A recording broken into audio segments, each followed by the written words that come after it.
RTC retired employees సంక్షేమానికి తమ వంతు కృషి చేస్తున్నట్లు RTC retired employees welfare association regional vice president PS Narayana తెలిపారు. కాకినాడ ఆర్టీసీ డిపో వద్ద గల RTC retired employees welfare association ఆధ్వర్యంలో 79వ స్వాతంత్ర్య దినోత్సవ వేడుకలు ఘనంగా నిర్వహించారు.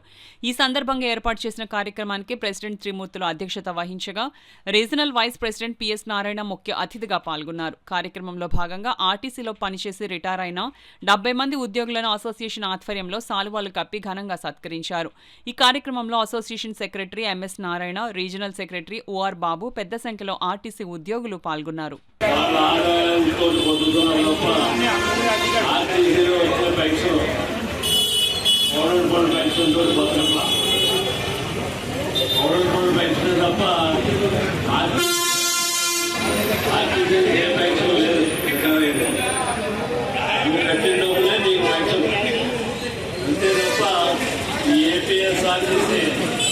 సంస్థానం నుంచి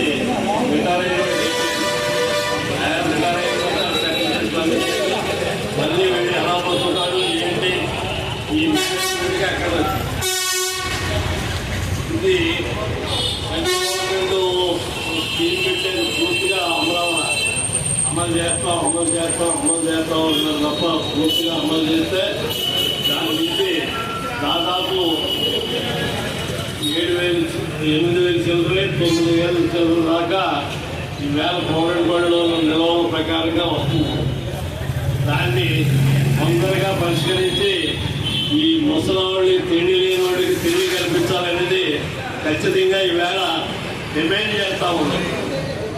గవర్నమెంట్ నుంచి వచ్చే పెన్షన్లో ఖచ్చితంగా లెక్కలేసి దాదాపు 10,000 వచ్చేలాగా కేంద్ర గవర్నమెంట్ పరిష్కారం చేస్తేనే కానీ ఈ ముసలి